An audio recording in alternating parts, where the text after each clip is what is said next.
ערב טוב, שמי רויטל רגב ואני עוסקת בטיפול וייעוץ למבוגרים ולנוער.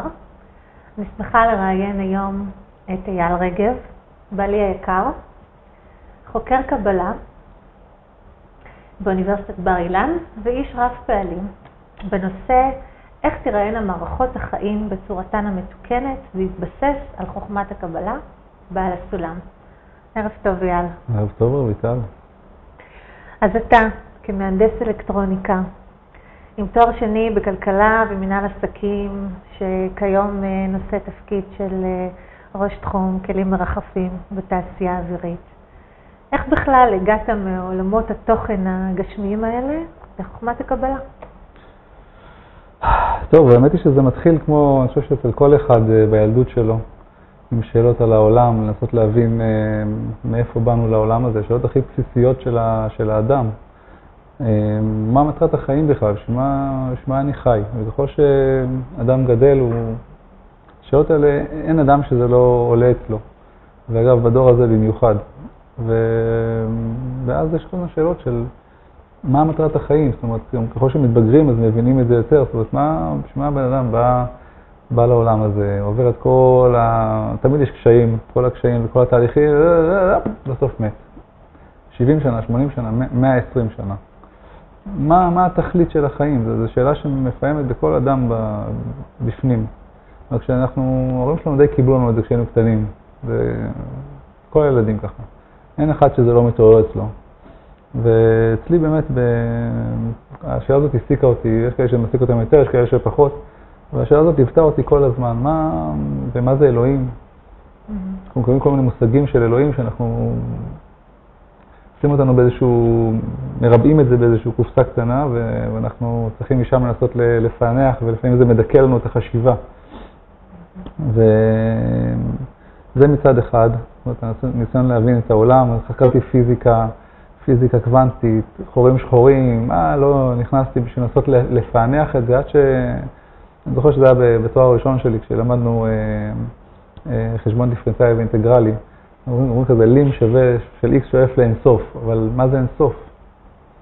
הנושא הזה של אינסוף מאוד העסיק אותי, אנחנו משתמשים בזה, אבל אנחנו בעצם לא יודעים מה זה. ואז הייתה איזו תובנה שעד שלא ניתן לנו איזו הבנה אינטואיטיבית של האינסוף, לא נוכל להבין את כל הבריאה, שהיא בעצם התחילה, בעצם אינסופית בסופו של דבר. ואז זה די דוקה אצלי, ובמקביל עלו לי גם השאלות של מה זה עם ישראל. הייתה תחושה מאוד חזקה של עם ישראל, זה משהו שמאוד, רק המילה ישראל, גם אנחנו צריכים לדבר על המשמעות של המילים. השורש הזה ישראל, יש בו המון עוצמה, וזה ממש שמילים מסוימות נאמרות, הן נטבעות ממש. וזה נורא העסיק אותי, מה זה העם הזה? מה מיוחד בעולם? כל העולם עסוק בנו דווקא. ומתוך השאלות האלה, וזה לא מצאתי תשובה בשום מקום. ובאמת חקרתי, הפכתי את העולמות, את יודעת. ועד שיום אחד באמת התוודעתי לחוכמת הקבלה, וכמו מכונת קזינו כזאת, כל הכסף נופל, כל השאלות פתאום מקבלות תשובות, אבל לא תשובות של הנה, כך תלמד, 1, 2, 3, 4, אלא זה דרך איך להגיע לשם ותחושה פנימית שיש פה אמת. כי כל אדם יש לו את החיפוש המהותי הזה אחר אמת. אמת מוחלטת, ואף אחד מאיתנו, וכולנו חווים את זה, כולנו יודעים שמורחים אותנו. זה לא האמת, אנחנו לא חיים ממש את האמת. ומחפשים אחריה. ובגלל זה אומרים אנשי אמת, זה רק קודש. זאת אומרת, אנשים שמחפשים באמת את האמת. אז מכל הגישות הרוחניות, מכל הזרמים, למה דווקא קבלה? אז קודם כל אנחנו נמצאים בתקופה מאוד מיוחדת. זו תקופה שכל הנבואות היו לתקופה הזאת ממש. וממש אומרים ששופרו של משיח ממש נשמע, מהדהד. צריך גם להבין מה זה משיח, כן? זה כוח המשיכה, כוח שמושך אותנו למעלה, שמעביר אותנו בעצם לדרגת התפתחות גבוהה יותר. ובעולם הזה בעצם אנחנו רואים איך שבתקופה האחרונה יש פריחה אדירה של זרמים קבליים וזרמים רוחניים בכלל, מכל הכיוונים, ובעצם ה-level הזה, הקפיצת מדרגה הזאת שאנחנו נמצאים בה עכשיו, היא מהדהדת מכל המקומות. וגם פה צריך להבין מה זה בכלל בריאה, מה זה הנבראים. אנחנו חיים לנו בחיים בעולם הזה, ואנחנו מטעים לנו מפה לשם, ורצים אחרי בעצם הרצון לקבל שלנו, האגו שלנו, הוא כל הזמן מפעיל אותנו כל הזמן. ובעצם הזרמים האלה שעכשיו מתחילים לגרוש ולחזור בחזרה, למרות שהם היו שוב פעם משעמים כמו ההודים והסינים, שזה קיים שם אלפי שנים. ובעצם הכל יונק בסופו של דבר מאותו שורש. גם הזרמים הפילוסופיים שהיו, זה הזרמים של, ואפילו הפיתוגראים, שהמציאו את המתמטיקה. זה זרם רוחני, זה כת רוחנית. הפיתגוראים. פיתגוראים, פיתגורס. זה כת רוחנית שכל מטרתה הייתה בעצם לגלות את האלוקות דרך המספרים. זאת אומרת, הם גם היו כנראה בהשגה. זאת אומרת, אנשים, בכלל כל הצורה שבה מעבירים לנו את הידע, מאז שאנחנו קטנים, היא צורה שהיא מאוד מבלבלת. היא באה מתוך מקום מסוים שהוא משדר לנו דברים שמאוד עמוקים, ויש בהם שורשים מאוד מאוד עמוקים בצורה מאוד מאוד רדודה. פיתגורס המציא איזה משוואה, לא, אלה אנשים שהיו להם נגיעות מסוימות בחוכמת הקבלה, מה זה חוכמת הקבלה גם? זה החוכמה איך לקבל את האור, את האור האלוקי, איך לקבל באמת מהבורא, שכל מטרתו להיטיב לנבראיו. איך לקבל באמת? אז שוב פעם, היהדות היום, כמו שאנחנו רואים אותה, יש בה הרבה שיבושים מהיהדות המקורית, השורשית, הרוחנית של עם ישראל בתקופת בית ראשון. זו תקופה מדהימה, זו תקופת שופטים, זו תקופה שהיינו ממש בהשגה. עם ישראל ממש היה בהשגה רוחנית. מה זה השגה רוחנית? זה אומר מה זה לקבל מהבורא? אז הדימוי הכי טוב שיש לנו בעולם הזה הוא בעצם העתקה מהעולמות העליונים. זה הדימוי של אמא ובן, אוקיי? או אבא ובן. והבורא ואנחנו זה בעצם האבהות בעולם הזה היא כמו קשר של בורא ונברא. ואבינו שבשמיים. ולמעשה הקשר הזה של האב בן, כשיש לנו תינוק קטן, אז אנחנו נותנים לו, אנחנו מכירים אותו בבקבוק, והוא יושב ומקבל בצורה מוחלטת. אבל כהורים, אנחנו לא רוצים שהוא יישאר ככה מקבל כל הזמן, אנחנו רוצים שהוא יגדל, יתפתח, יהיה אדם ממש, יהיה כמונו, ממש, אדם חופשי וחי, ולא חיים כמו שאנחנו חיים. אנחנו רוצים שיגדל, וכדי שיגדל אנחנו רוצים שהוא יהיה עצמאי, יהיה חופשי. רוצים לתת לו את כל העונג הזה. שזה באמת מביא לשאלה מה זה חופש ומה זה חופשי. איפה בכלל יש לנו בחירה חופשית כאינדיבידואלים? זו שאלה גדולה מאוד, כי בעצם אומרים שכל העולם הזה, כל המטרה של העולם הזה, של הרובד הזה של הבריאה, והעולם בנוי בעצם כמה מדרגות, חוכמת הקבלה מלמד אותנו, שבמעשה יש 125 מדרגות רוחניות מהעולם הזה ועד העולמות הגבוהים יותר, עד ממש הדבקות בבורא.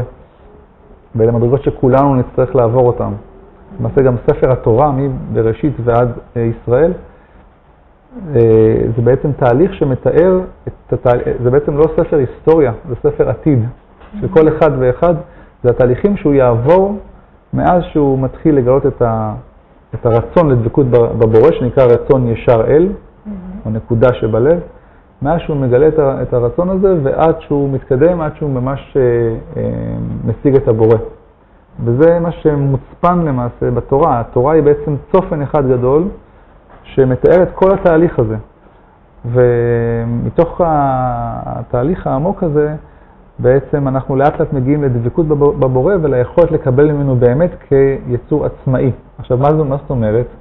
אנחנו נמצאים בעולם הזה, זה עולם שהוא בעצם נקרא עולם דמיוני, זאת אומרת, זה עולם של כמו סרט, ממש כמו סרט כזה שאנחנו נמצאים בו. ומה נשאר לנו מסרט שאנחנו רואים? ההרגשות, נכון? חווינו, כשרואים סרט, את עוברת איזה הרגשה, את עוברת איזה תהליך בתוכך. וגם כל המטרה של העולם הזה בעצם שנעבור תהליך בתוכנו שיאפשר לנו להיות חופשיים באמת. והשאלה של חופש היא שאלה מאוד מהותית, כי כל אדם יש לו את הרצון לחופש, כל אדם רוצה להיות חופשי. זה משהו שהוא כל כך חזק, אנשים, יש הרבה עמים שפשוט מוכנים כמעט להתאבד בעצם, אנשים ממש מתאבדים בשביל שהעם שלהם יהיה חופשי. זאת אומרת, להבדיל אגב, לא נדבר בשום אופן על הדוגמאות הפרקטיות של עכשיו, אבל אני מדבר בכלל על הרצון לחופש. והרצון לחופש הוא טבוע בכל אדם, הוא רוצה להיות חופשי, אבל הוא לא יודע מה זה באמת חופש. כי אנחנו נמצאים בעולם שהוא די מנותק מתוך הרמות הגבוהות, בתוך העולם הזה בעצם אנחנו מנסים למצוא את אותו חופש, והחופש האמיתי, החירות, חרות על הלוחות, אומרים אל תאמר חרות על הלוחות, תאמר חירות על הלוחות. על קבלת האור בעצם היא החופש, ואיך האדם מגיע לחופש הזה? הוא מגיע לזה דרך זה שהוא מתחיל לברר את הנפרדות שלו מהבורא. בעצם אנחנו, כל החיים שלנו חיים כאילו בתוך איזושהי בועה של האגו שלנו. זאת אומרת, אנחנו מופעלים לגמרי על ידי האגו שלנו, על ידי הרצונות שלנו. הרצון לקבל זה כל מה שנברא בעולם בעצם.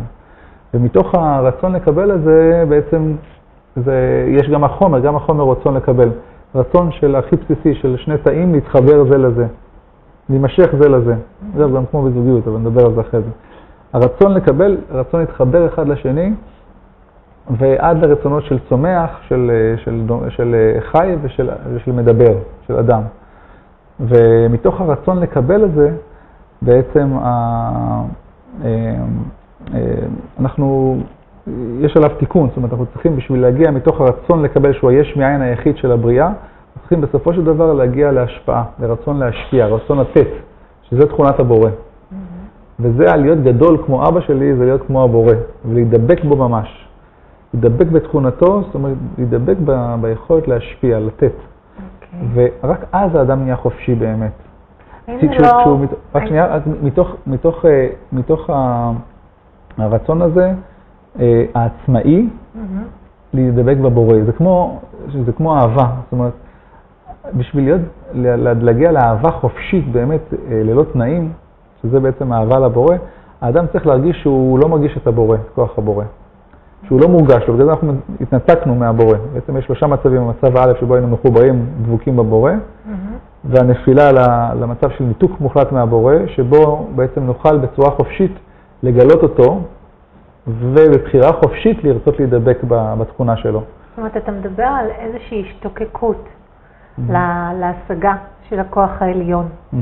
ואני תוהה, האם זה לא יומרני מדי לחשוב שאני רוצה להידבק באותו כוח עליון ולהיות במקום המשפיע?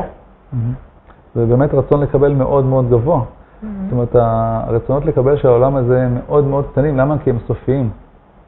זאת אומרת, אדם בעולם הזה, הרצונות שלהם סופיים. כשאני עכשיו, בכוונה דוגמה שהיא כזאת בנאלית, אבל כשאני עכשיו הולך לאכול סטייק במסעדה, אוקיי? ואני כולי משתוקק, אני רעב, אני יודע שאת עכשיו לא בקטע של בשר, אבל בכל זאת, אני משתוקק לאכול את הסטייק הזה. ואני חושב עליו, אני כולי עם כמיהה, ואז אני מגיע ואני אוכל את הביס הראשון, אני כל כך נהנה, באמת.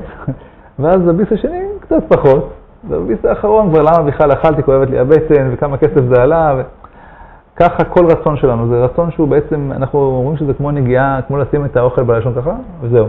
ואנחנו, ברגע שיש תכונה כשהאור נכנס לתוך הכלי, הוא מרוקן את הרצון.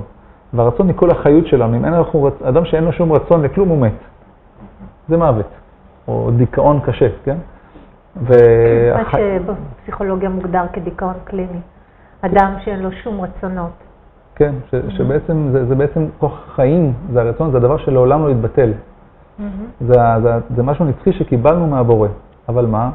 אנחנו צריכים בבחירה חופשית לרצות על פני הרצון לקבל לזה, לקבל על מנת להשפיע. זאת אומרת, לעבור ממצב שאני מקבל על מנת לקבל, שזה נקרא טומאה והחטא, שוב פעם, זה מושגים שקצת מפחידים אותנו, אבל הם בעצם מתארים מצבים אמיתיים, פנימיים. אבל המטרה שלנו היא בעצם להפוך את הכוונה בצורה חופשית, מרצון לקבל על מנת לקבל, לרצון לקבל על מנת להשפיע. זאת אומרת שאני אהיה כמו צינור להעברת האור. הרצון יהפוך לצינור. יש פה את הסיכול, זה בכלל, כל השפה העברית, אפשר לדבר על זה הרצאה שלמה, על המילים של השפה העברית, שב-22 אותיות נברא העולם, אבל אני סוטה. אז בעצם האדם, תפקידו להפוך את הרצון לקבל לרצון לקבל על מנת להשפיע. זאת אומרת שכל האור יעבור דרכו. עכשיו, איך אפשר בכלל להשפיע? כאילו, מה אפשר לתת לבורא? אז להשפיע, מה הילד קטן יכול לתת לך? מה הילד שלנו קטנצ'יק יכול לתת לך? איזה מהם? שניהם, זה השלישית. אבל מה? את הסיפוק בעצם לראות אותם גדלים, לראות אותם מאושרים, לראות אותם שמחים. אז מה הוא היה יכול לתת לך? מה הם יכולים לתת לך? מה את מקבלת מהם? את העונג. אומרים יותר מדויקות, הנחת רוח. זאת אומרת, את רואה שהם גדלים ואת רואה שהם מוכירים לך תודה, ובעצם את נהנית דרך ההנאה שלהם. ההנאה הזאת היא נצחית. אוקיי. זה ההבדל. זה ההבדל. כשאת מקבלת לעצמך, את אוכלת, את אחרי זה כבר מתרוקנת ועוד פעם נשארת ריקה. לעומת זאת שאת רואה את הילדים אוכלים ונהנים, אוכלים מטאפורה, כאילו נהנים, מתענגים על משהו, ואת רואה אותם, חובת העונג שלהם, אז עד כמה העניין מתגבר. אוקיי, שזה באמת מצב שמאוד דומה להורות, לאימהות לצורך העניין.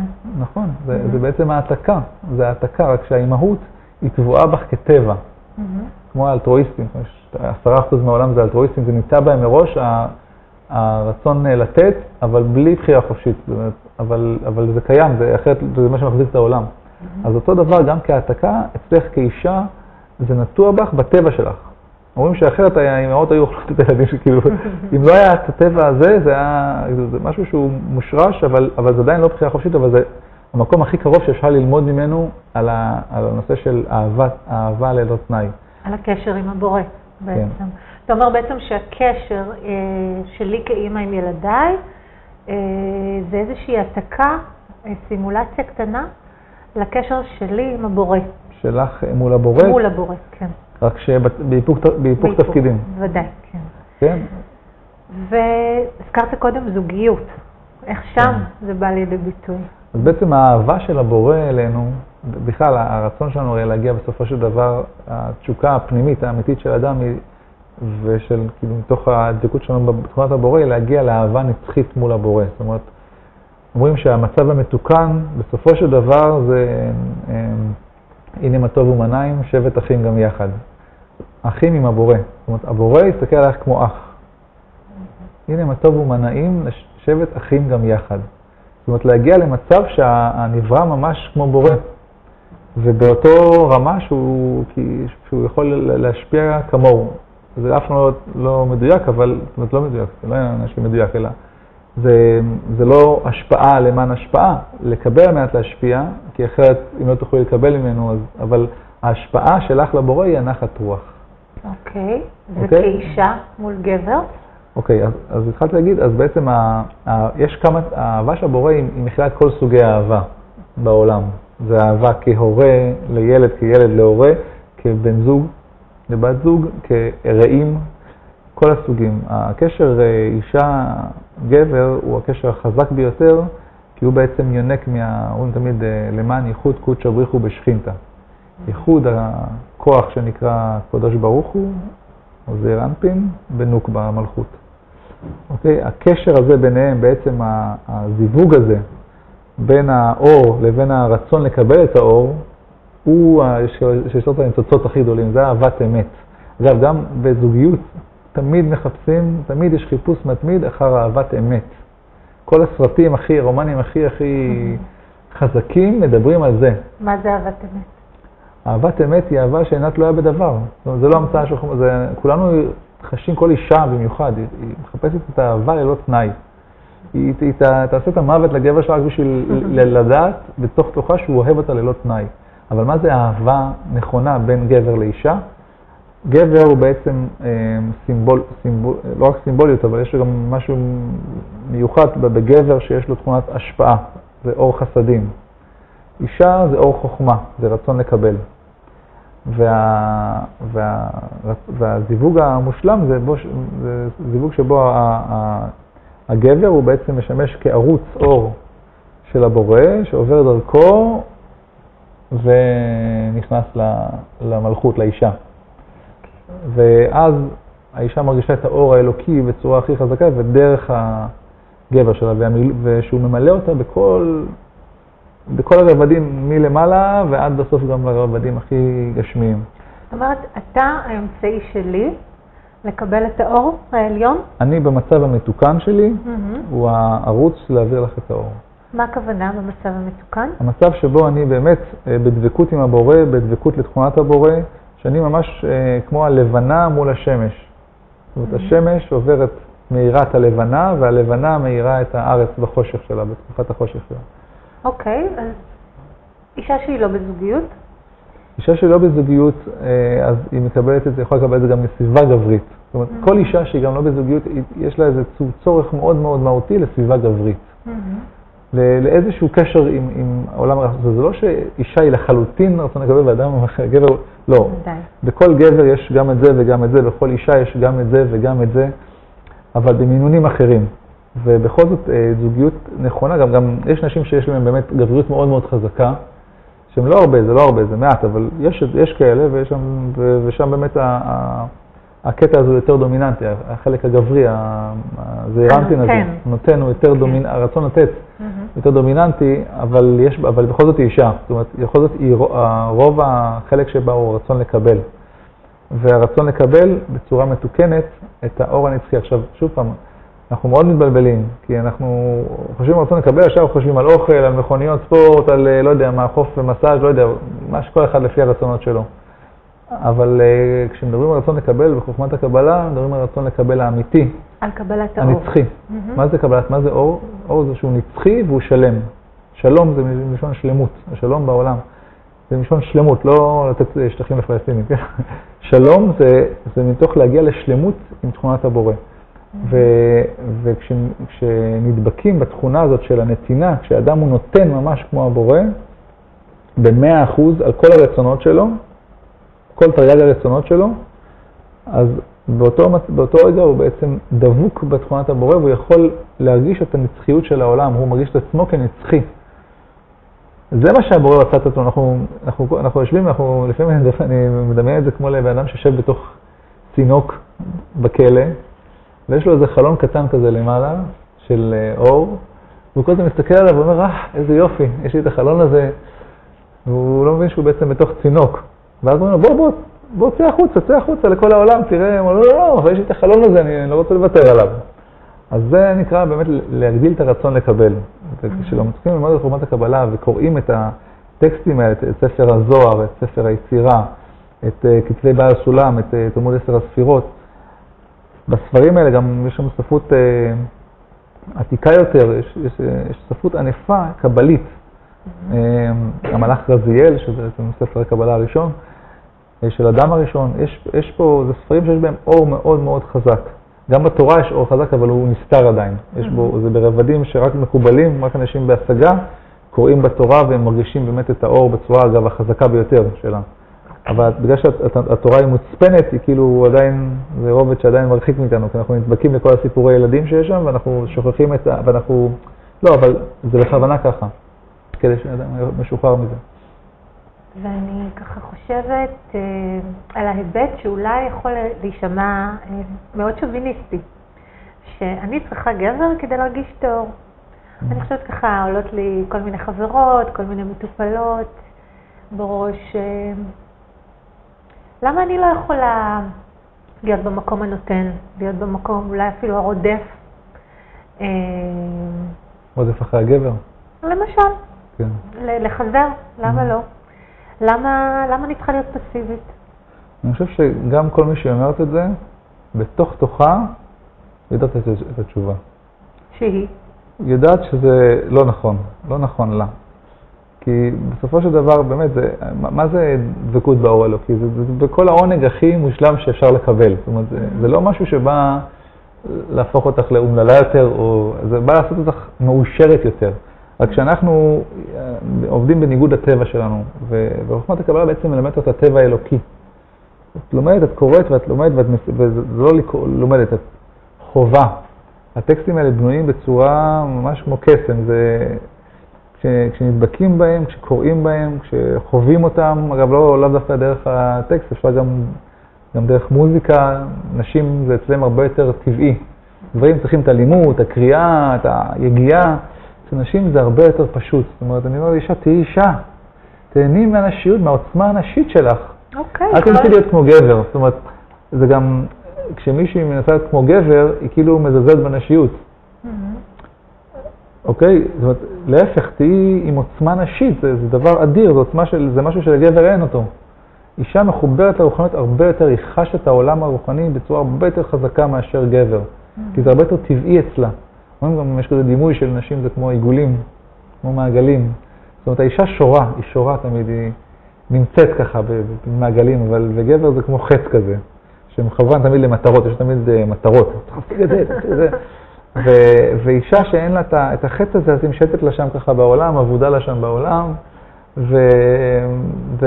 וכשגבר אין את הבסיס הזה, את החיבור הזה להוויה, זה בעצם הוויה, אישה היא בהוויה תמיד. כשגבר אין לו את זה, אז הוא גם כן מסתובב לו כמו איזה חץ שלא מחובר לקרקע. ואישה צריכה... התפקיד של האישה לחבר אותו לקרקע בסופו של דבר. נכון, התפקיד של האישה זה בעצם בלי נשים אין שום סיכוי לשום השגה רוחנית בעולם. אין פשוט שום סיכוי, כי האישה זה הרצון, זה התשוקה לקבלת האור. התשוקה שיש בין גבר לאישה בעולם הזה היא העתק כזה זעיר קטנצ'יק מהתשוקה לקבל את האור האלוקי, שהיא פי מיליארדים. זאת אומרת, האור האלוקי זה פי מיליארדים, רק כדי שיהיה איזשהו מספר, אבל זה פי אינסוף. מהעונג הכי גדול שאישה יכולה לחוות בעולם הזה. זאת אומרת, אנחנו הכלי. הכלי לקבלת האור, וגם הכוח שמושך את האור, צריך למשוך. מה זה שבני ישראל היו במדבר? העלו מן, מי נוקבים. מי נוקבים זה בעצם תפילה לבורא לקבלת האור. זאת אומרת, זה הכוח שדורש את האור. אישה תמיד דורשת מהגבר שלה, גם אם היא לא מודעת לזה, לרוב בלי מודעות, היא דורשת ממנו את האור האלוקי. היא דורשת ממנו להיות איש אמת. היא לא יכולה לחיות עם השקר. אנחנו כולנו משקרים, הגברים משקרים שאנחנו נותנים את האור באמת לאישה. זה משהו מאוד שורשי, גם תראי שרוב האנשים הם מתוסכלות מהגבר שלהם. רוב האנשים שאני מדבר ואת הרבה טוב ממני, הן מתוסכלות מהגבר שלהם. שהוא לא מעביר את האור בצורה הנכונה. כן, בלי שהן יודעות על אור וקבלה, כלום. פשוט הן צריכות את הנוכחות הגברית, האמיתית, המחוברת לאור, המשפיעה, הנותנת. אוקיי, תן איזה טיפ ככה לגברים שמקשיבים לנו. איך אני מעביר לה את האור? היא רק מקטרת, היא רק באה בטענות, היא רק אומרת כמה אני לא בסדר. איזה אור? קודם כל הייתי אומר ללמוד קבלה. צריך לנסות להבין בכלל. זה כמו שתשאלי איך אני מסבירה להבדיל, כן? בלי שום לקוף, סתם. לא שבאמת כולנו לקוף איך לדבר.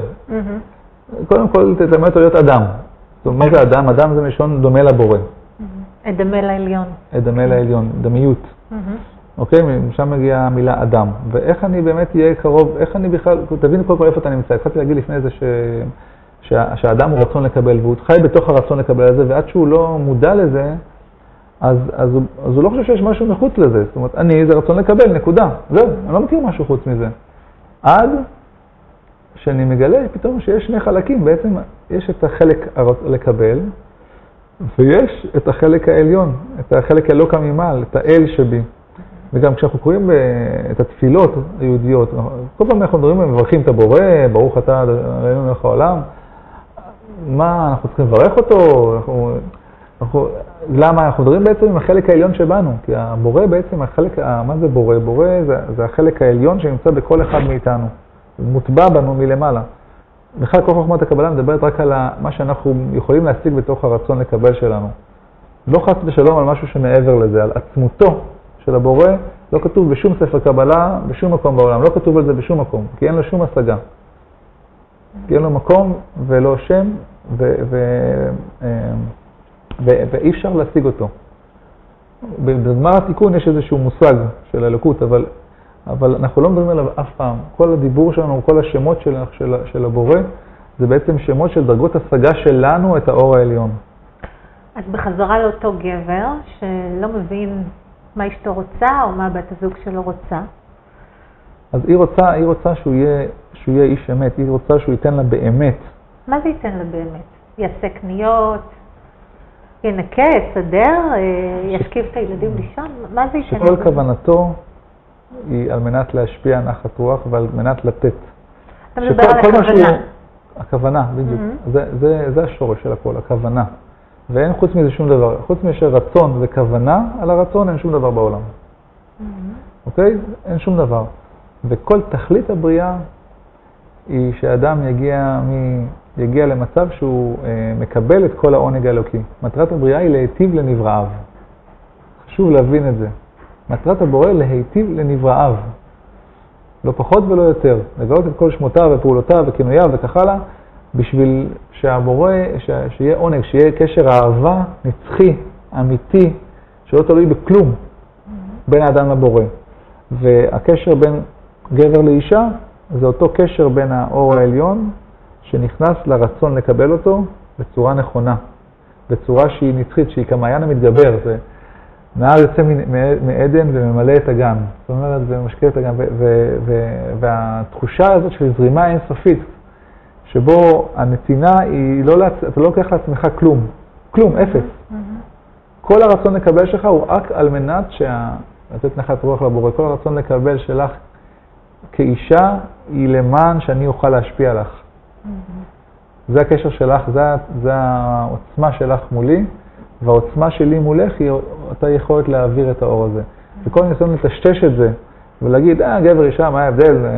לא, אישה זה מהות מסוג אחד, וגבר היא מהות מסוג שני, והם באים להשלים אחד את השני, להזדווג אחד בשני. זיווג רוחני זה בעצם אותו קשר, ייחוד. עם יהודי מלשון ייחוד, אוקיי? לייחד קודש בריך הוא בשכינתה, אוקיי? אז זה הקשר הנכון, ואנחנו כל פעם טועים בזה, אנחנו כל פעם מתבלבלים בזה, מתוך חוסר ידע. קודם כל, זה לא ידע, אבל הידע הוא, גם האדם כשהוא מגיע לחוכמה, זה מגיע לו מעצמו. זאת אומרת, מי שעכשיו ראה את זה ואיכשהו זה דיבר עליו, מי שראה את זה במקום אחר, מי שראה את זה לא דיבר עליו, זה יהיה השלב, זה לפי כל אחד, לפי התפתחות שלו. גם אסור לדחוף את זה לאף אחד, אסור לשכנע אף אחד בזה. זה משהו שצריך לבוא בצורה טבעית, אחרת אין בחירה חופשית לאדם. אין כפייה ברוחניות, זה הכלל הראשון. וזה בא מן הסתם כשאתה הכי מוכן והכי בשל, נכון. כמו כל דבר אחר. כמו כל שלב התפתחות בחיים של האדם. אז אתה היום חוקר את מערכות החיים בצורתן המתוקנת, תקופת הגאולה, ואתה מתבסס על תורתו של בעל הסולם.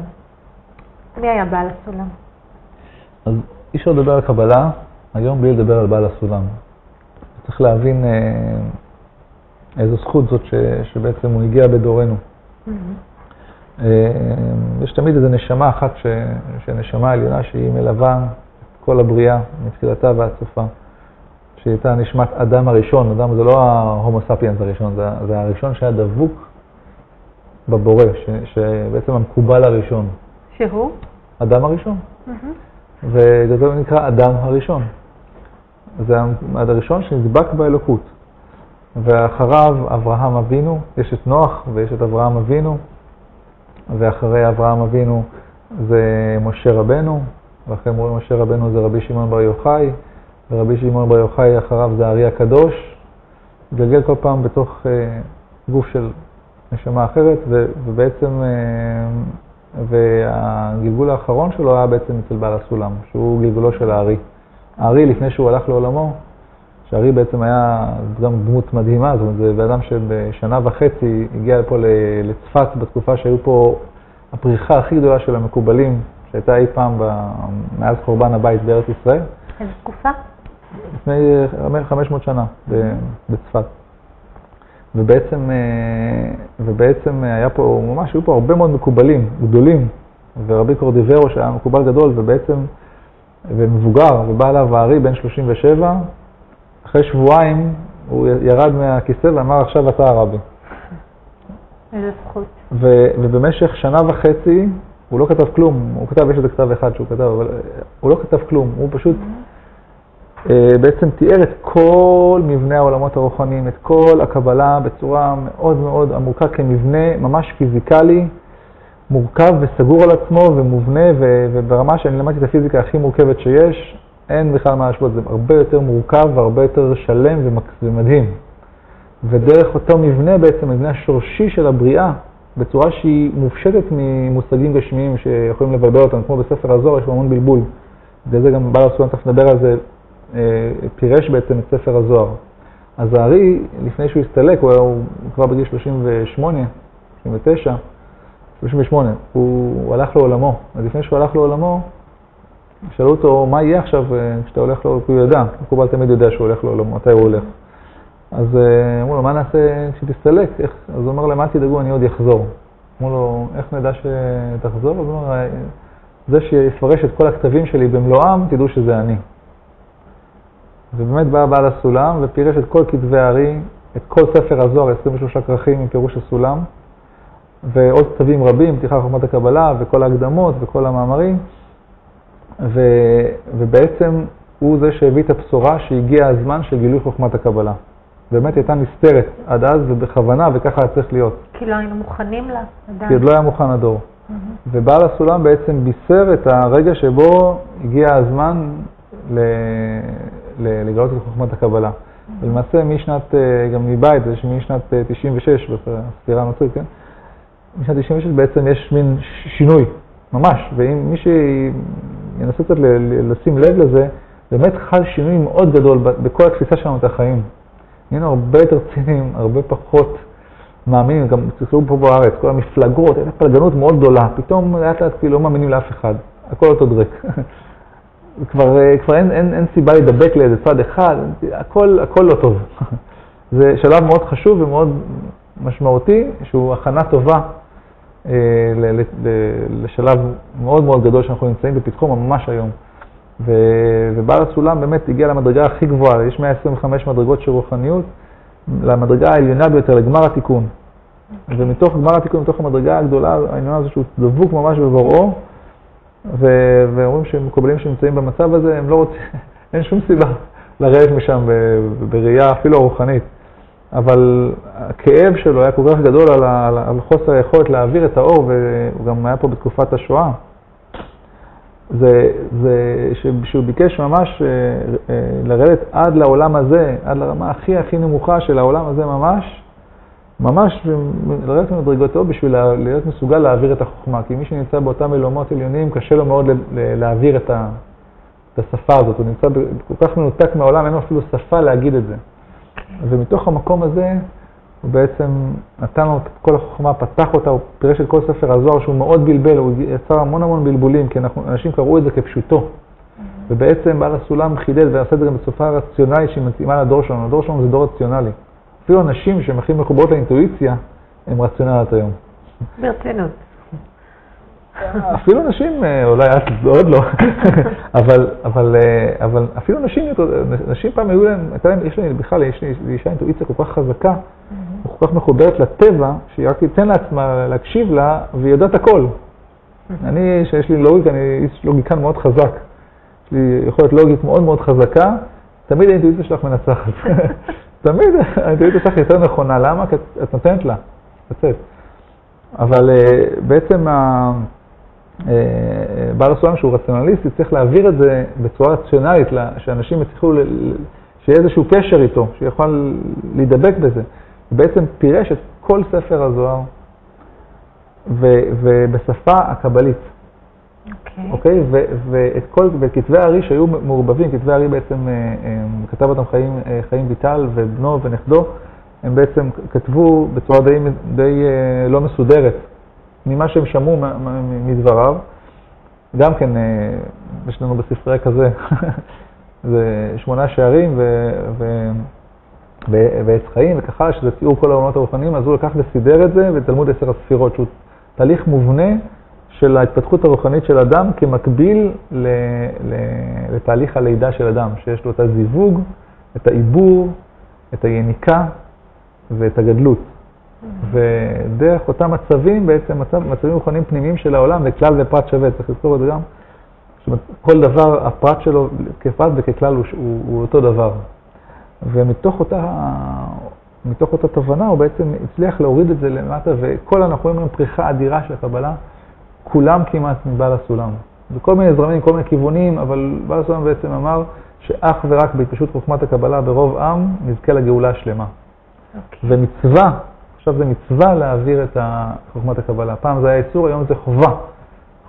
אבל שוב פעם, חובה לשדר. כן. מי שרוצה לקלוט, יקלוט. אז מהי הגאולה?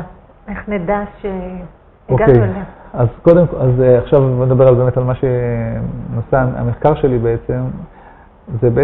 עכשיו אומרים שהשינוי היחיד, כמו שאמרנו, זה שכל תקופת הגאולה זה לא דברים שנופלים מהשמיים ולא פירוטכניקה ולא כל מיני קסמים, אלא זה פשוט שינוי פנימי של האדם מרצון לקבל על מנת לקבל לרצון לקבל על מנת להשפיע. בזה זה מסתכם. וזה כל, זהו. והשינוי הפנימי הזה, אם נגיע למצב של ואהבת לרעך כמוך, שזה כלל גדול בתורה, מכיל את כל התורה כולה, נגיע למצב הזה שבעצם כל מה שאני עושה זה אך ורק בשביל הזולת. וכל מה שהזולת עושה זה אך ורק בשבילי. זאת אומרת, אנחנו בעצם העתקים של התאים בגוף. זאת אומרת, כל תא בגוף הוא לוקח לעצמו מה שהוא צריך בשביל החיות שלו, וכל שאר הדאגתו היא לגוף.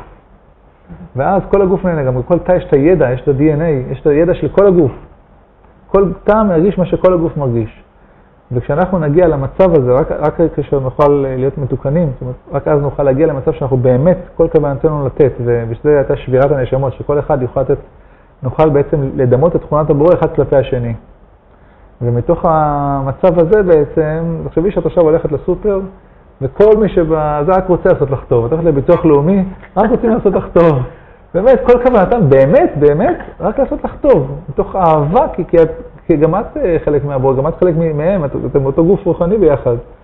ומתוך המצב הזה, מה שאני חוקר זה בעצם איך יראו מערכות החיים.